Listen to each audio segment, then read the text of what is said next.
nur ma'rifatullah, nur tauhid kepada Allah Subhanahu wa ta'ala. Nur itulah yang tersimpan dalam huruf-huruf yang ada dalam surat Al-Kahf, terutama 10 ayat pertama dan 10 ayat terakhir, ya.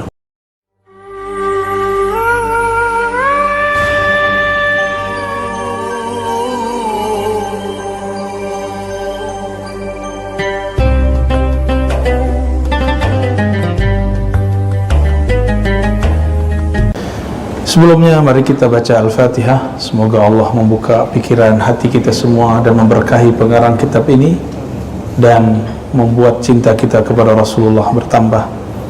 Semoga dengan demikian juga Allah mengampuni semua dosa-dosa kita, menutupi semua aib kita. Amin ya rabbal alamin. Al-Fatihah.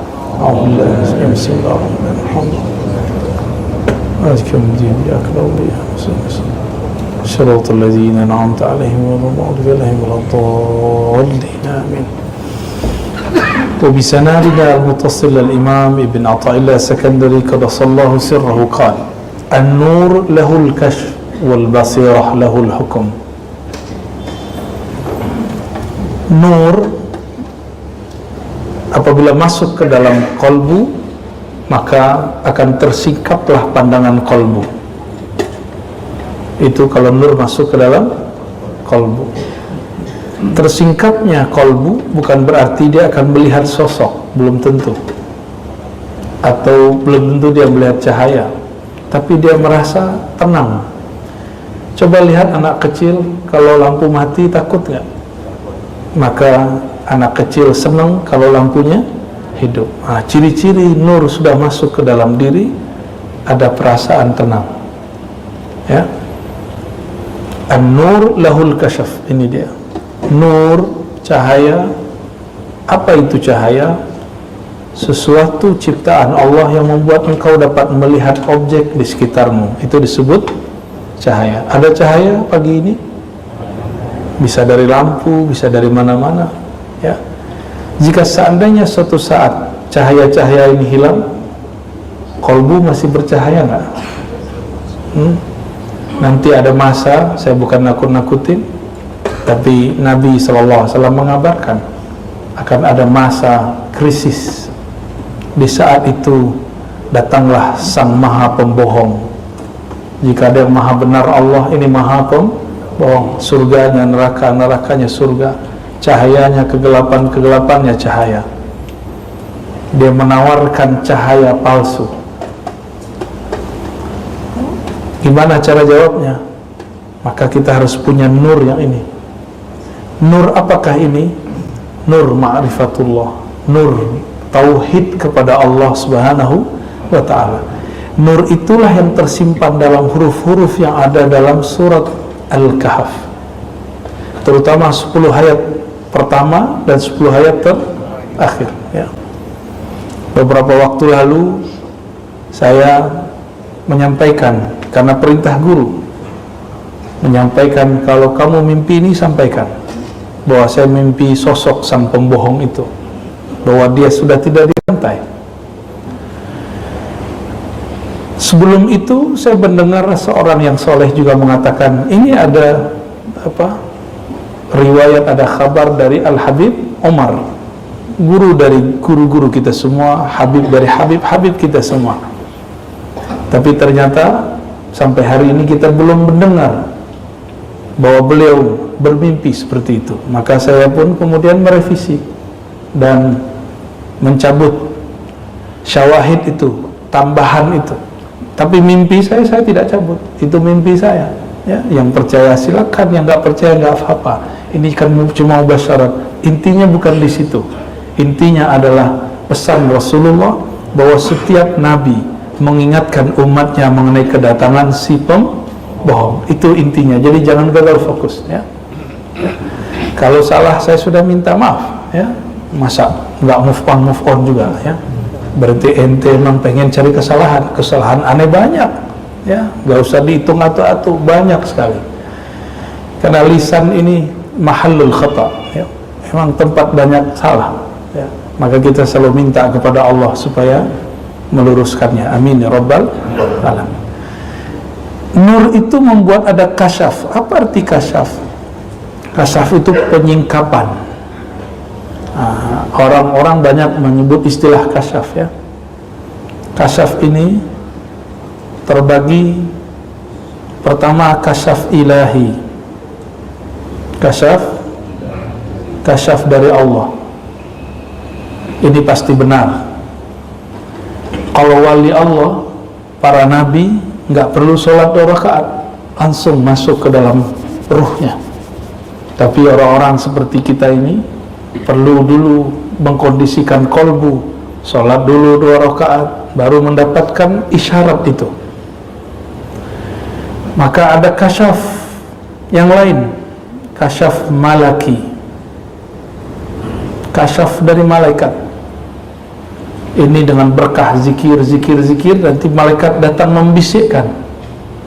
Tapi hati-hati ya, belum tentu malaikat. Siapa tahu sebelum syaitan, nafsi, baru syaitani. Kalau nafsi, tinggal dicek jiwa dia yang mana. Apakah jiwa dia jiwa yang buas atau jiwa yang tamak? Jika isinya duit, makan dan sejenisnya, itu berarti dalam dirinya ada gejolak syahwat duniawi. Jika kalau dia zikir, hancurkan, bunuh gitu ya, serang, berarti dalam dirinya ada ada nafs si bayi, buas. Tapi jika di dalamnya ada strategi menghancurkan orang secara halus, maka orang ini syaitani. Ciri-cirinya buka aib orang lain ya, itu syaitani.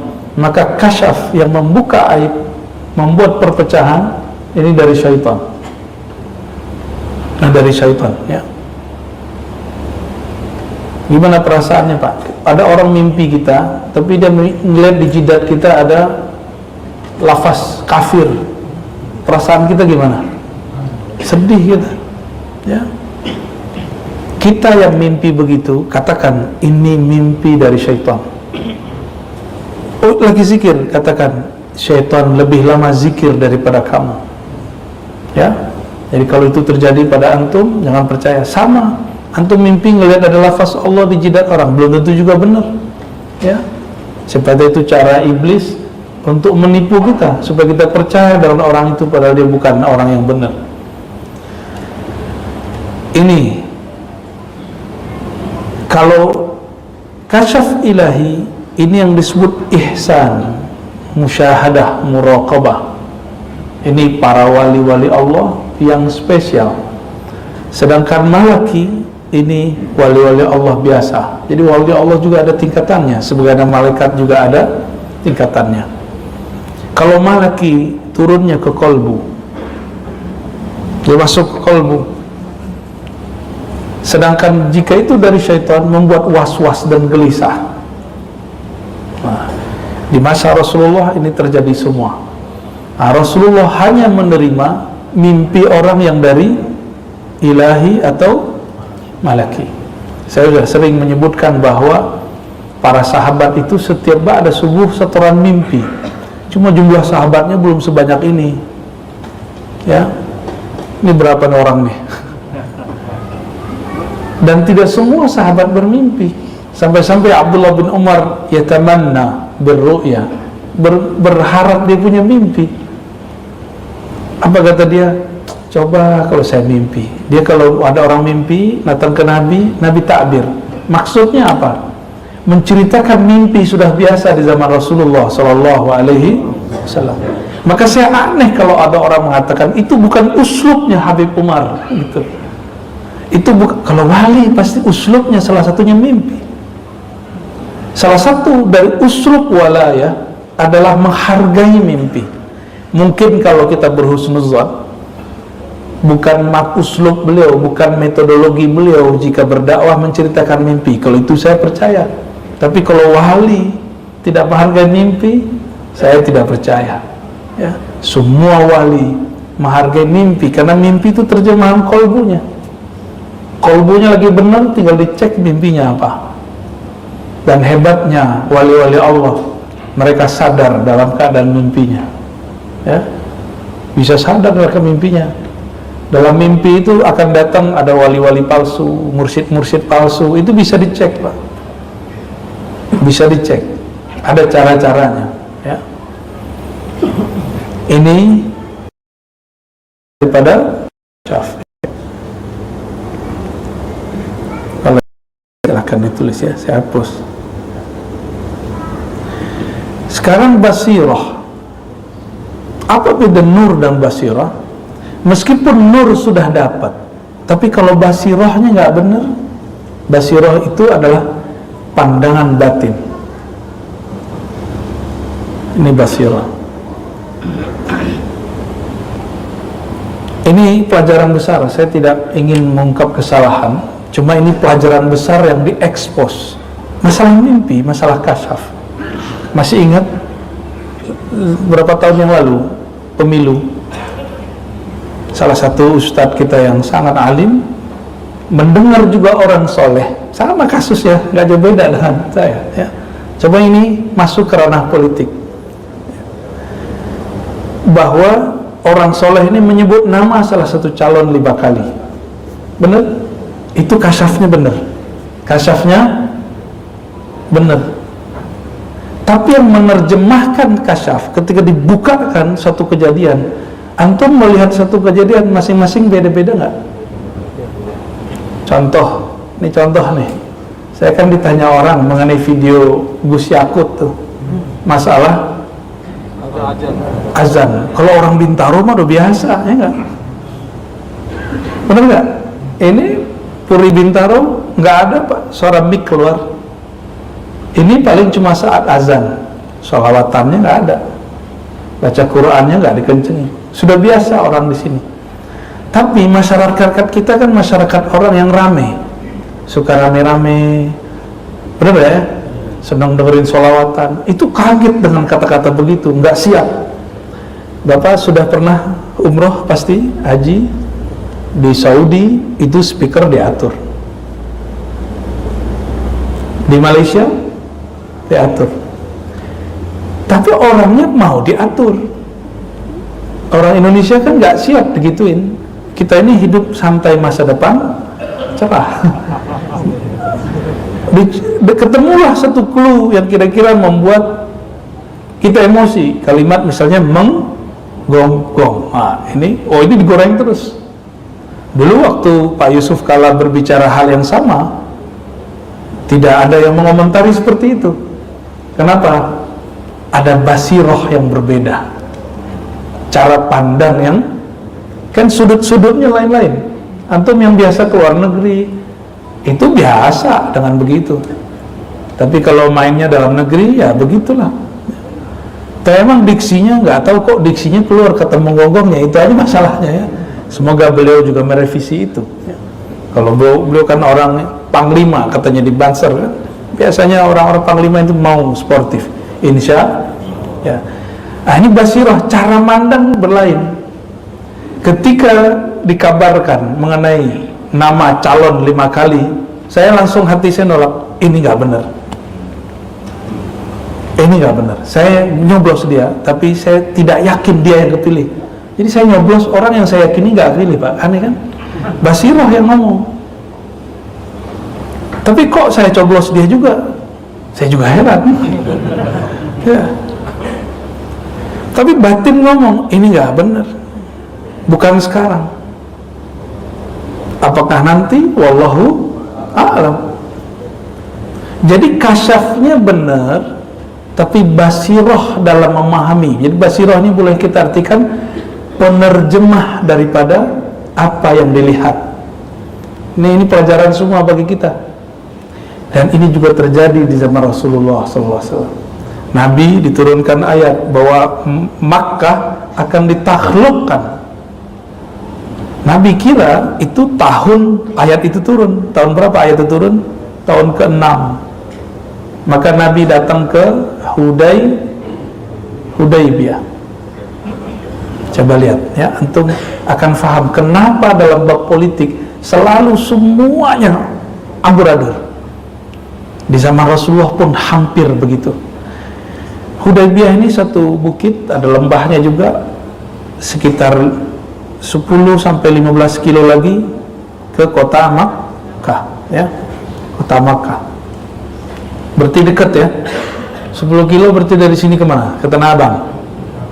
Mau nyampe kejauhan, Pondok Indah. Oke, dekat ya, sini ke Pondok Indah. Ya, kita tinggal jogging nyampe setengah jam. Berarti kalau mereka teruskan perjalanan akan terjadi pertumpahan darah setengah jam lagi. Jumlah umat Islam lebih banyak daripada kafir Quraisy yang sudah tua-tua. Jadi itu yang menolak umat, yang menolak Nabi Muhammad, wong tua, orang tua yang gak mau berubah, meninggalkan agama lamanya, yaitu menyembah Lata, Uzza dan sejenisnya.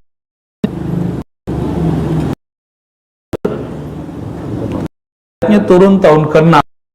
Nabi kira itu tahun tersebut, tapi ternyata di ayatnya ada kalimat insya Allah. Ini level Nabi loh. Level Nabi masih dikunci dengan lafaz insya Allah. Kalian akan memasuki tanah haram pada tahun mereka ini insya Allah.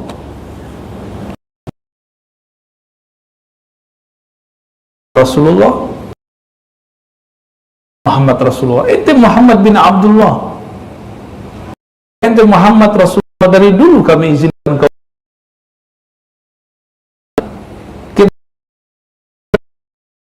perjanjiannya Nabi Sufyan, dua-duanya nanti jadi mu'alaf. Tahun ke-6 berhasil? Enggak. Sahabat udah bawa semua barang-barang penting yang mau dikirim ke saudaranya. Umar sudah bawa barang banyak, mau pulang kampung nih. Ketika Umar sudah sangat ingin sekali pulang kampung, ternyata dihalangi. Nabi SAW mengalah. Apa kata Umar? Ahakun dinuna, agama kita bener gak nih? Rasulun anta, ente Rasul beneran apa Rasul palsu? Kira-kira kalau ngomong gitu gimana? Saya nih mimpin antum pergerakan, jadi imam misal, terus tiba-tiba kita ngalah dengan suatu kondisi, ada yang berdiri, ente imam beneran gak? PA ente gitu. Kata Pak Mirwan, mana ada imam begini, kita jumlah kita banyak, harus menang. Kira-kira begitu kalau dibahasakan. Pecah itu. Kelompok sahabat kemudian goyang. Tiba-tiba Rasulullah diam aja ya. Rasulullah diam aja. Karena wahyu tidak ada isyarat baru. Turunlah Abu Bakar As-Siddiq, karena Abu Bakar dapat ilham ilahi. Suruh dia melihat bisa berhasil, mana yang sahabat aja diuji, masa ente nggak diuji ya?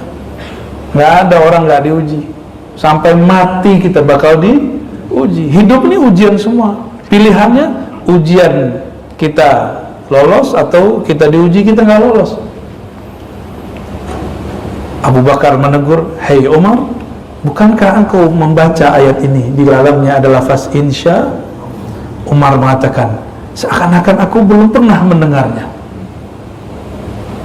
Berarti ini ada dua manhaj. Umar sebelum diingatkan Abu Bakar memahami orang benar harus menang, gitu kan? Tapi ternyata orang benar mesti menang tidak langsung saat itu juga, bisa diundur kemenangannya. Ini yang benar ya. Jadi kita nggak boleh berjihad itu pakai nafsu, pakai emosi. Berjihad harus dengan ruh. Ruh itu tidak ada emosi di dalamnya, yang ada cuma semangat. Semangat yang bukan membabi buta. Nah ini terjadi. Abu Bakar waktu itu punya basirah. Rasulullah punya basirah. Basirah Rasulullah apa? Ngalah. Basirah Rasulullah mengalah, basirah Abu Bakar meluruskan Umar. Berat ya tuh. Itu salah satu masa terberat Rasulullah Sallallahu Alaihi Wasallam. Jadi ini selevel Nabi, ring satunya pecah. Dan antum kalau umur panjang, saya umur panjang, nanti kalau kita ditakdirkan berjuang bersama imam akhir zaman, seandainya kan, wallahu a'lam, nanti atau bahkan menyaksikan ring satunya berdebat seperti ini. Kalau mereka tidak ahlul kasyaf, dan yang kedua tidak ahlul basirah, bagaimana cara lahul hukmu, bagaimana nanti akan memutuskan kasyafnya? Umar ahli kasyaf, Abu Bakar ahli kasyaf. Di antara mereka mana yang paling kuat basirahnya? Basirah Abu Bakar. Jadi tidak semua ahli kasyaf itu benar cara terjemahannya. Ini kita ingatkan jauh-jauh hari, karena nanti politik ke depan mungkin nanti akan melibatkan orang-orang itu lagi, melibatkan ahli-ahli kasyaf. Siapa tahu nanti ahli kasyafnya nambah, ya kan? Bikin rumit nanti masalahnya.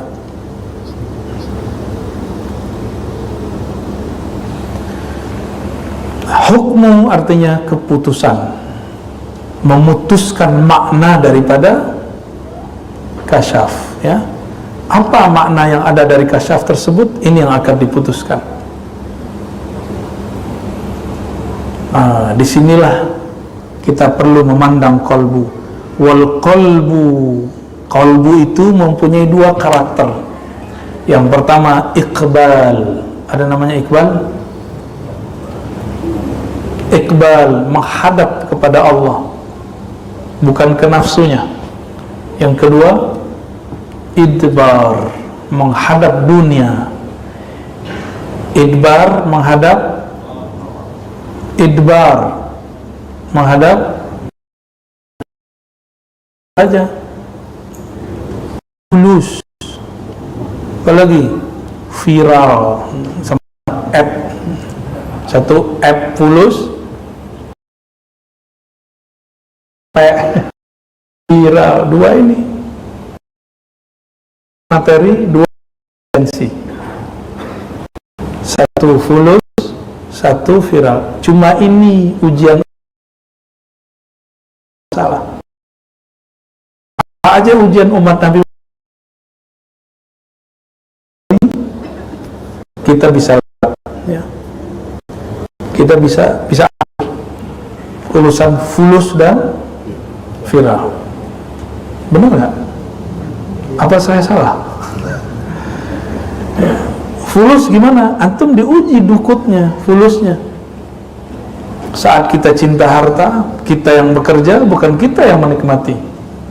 Maka saya sering bertanya ke kawan-kawan saya yang bekerja, pernah nggak Anda sudah capek-capek survei, buat bahan presentasi, mengumpulkan data, tapi yang jebol punya teman pakai punya kita? Pernah? Pasti banyak, ya. Gak usah khawatir, Allah gak pernah menukar rezeki seseorang.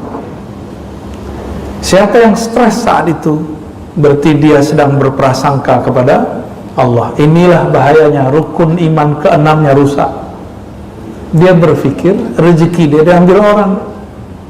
Tidak ada rezeki kita diambil orang, apalagi pasangan kita diambil orang, gak bakal. Itu rezeki. Anak kita diambil, gak bakal. Yang punya kita akan sampai kepada kita, yang enggak bakal sampai. Nah, ini perlu digarisbawahi. Punya apa namanya, punya usaha yang sama dengan orang lain? Pernah punya? Tiba-tiba nggak laku, sepi, setan datang. Ini kan bagian dari was-was, kasyaf syaitani. Kebawa mimpi bahwa tetangga sebelah naruh apa namanya, jimat sial,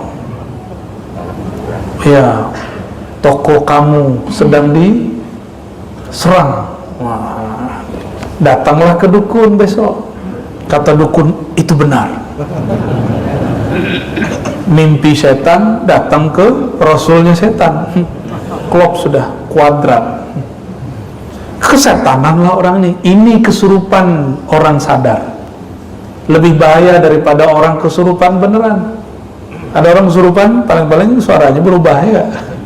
Ya tegang-tegang dikit ya, cowel ya sadar insya Allah. Tapi kalau yang kayak tadi itu kesetanan. Dia sadar tapi dia sedang kesetanan, dan itu lebih berbahaya. Ya. Nah ini teman-teman, ini yang merusak kita nih, fulus sama viral, materi dan imateri, cinta harta dan cinta eksistensi. Dua ini yang merusak kita semua. Semoga Allah selamatkan kita dari semua fitnah-fitnah ini ya, apapun turunan-turunannya ya. Iqbal, kalau Iqbal dia tidak menghadap fulus, dia menghadap kepada Allah.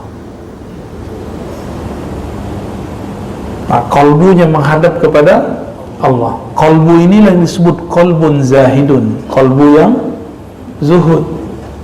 Kolbu zuhud itu bukan berarti ditawarin durian nggak makan, tapi hatinya pengen, ya Allah durian ini kayak enak. Lagi maaf bang, lagi puasa gitu. Tapi hatinya bukan mulutnya yang ngiler, hatinya yang ngiler. Sering nggak begitu? Antum kalau begitu batalin aja puasanya. Itu sudah berbuka namanya, tapi batinnya. Maka kalau puasa itu lahir batin. Jangan hanya puasa makan minum, kalau itu mah gampang, cukup diet aja. Tapi kalau puasa lahir batin, tidak membiarkan kolbu kita berbuka. Inilah berbukanya kolbu ketika tertarik kepada selain Allah Subhanahu wa ta'ala. Gak apa-apa antum bergelimang harta, gak apa-apa. Mobil ganti-ganti silakan, rumah nambah terus silakan. Ada lagi menikah terus silakan. Yang penting kolbunya ma'allah, bersama. Bisa begitu? Ya bisa. Sebagaimana sebaliknya, ada orang yang gak nikah-nikah tapi pikirannya jorong terus. Ada orang yang miskin tapi dalam hatinya pulus. Ada kan? Ada yang gak terkenal, pengen viral mulu. Banyak kan begitu? Banyak. Tuh yang depan saya banyak banget. Cirinya gampang. Antum posting suatu, seneng gak kalau di like orang? Seneng. Berarti ada bakat hubbul viral, cinta viral. Tapi itu normal ya. Namun kita dituntut di atas normal, gitu. Jadi jangan hanya menjadi manusia biasa, jadilah manusia yang di atas kebiasaan. Biasanya jam segini kita tidur, ayo kita bangun, gitu. Enakan tidur ya jam segini? Ya. Alhamdulillah, ini tandanya nurnya sedang aktif.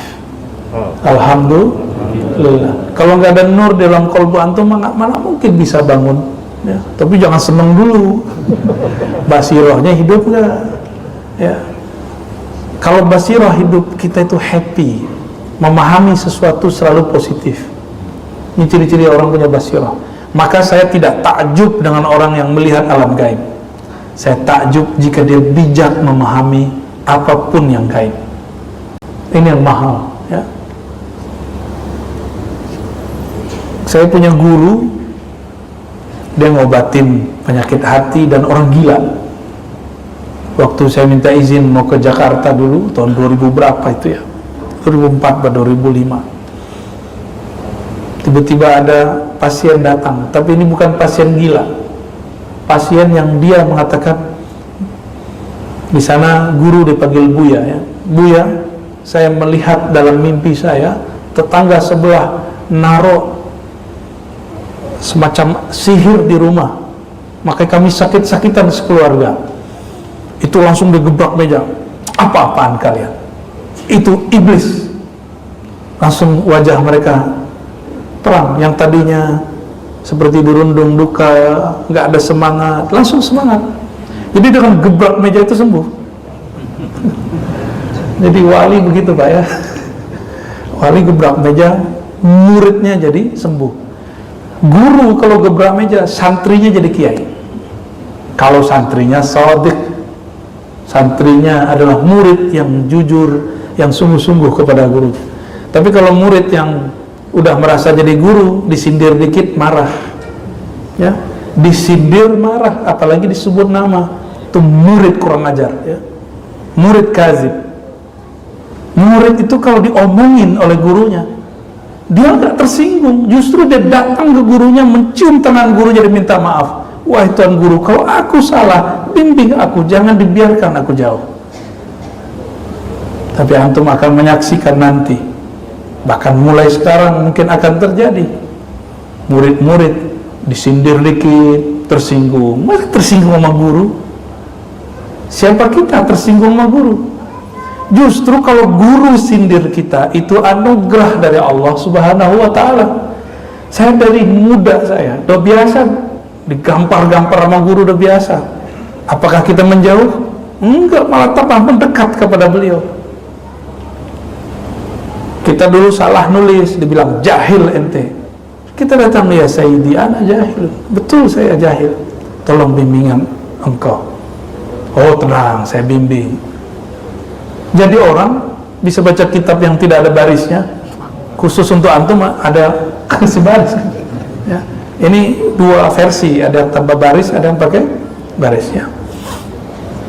Jadi bisa baca kitab, Pak. Guru kalau marah itu berkah. Ghadabus syekh barakatul lil muridin, ya. Marahnya guru, sindirannya guru itu berkah bagi murid. Jangan tersinggung, ya. Kan dari kapan hari aneh sindir mulu politik antum, kan? Aneh kan juga lagi menghantam diri sendiri, karena ya begitulah, itu cara kita. Tapi tidak sedikit yang tersinggung, baper, ya. Maka yang enggak, ya sudah. Yang mau dibimbing, ayo kita lanjut.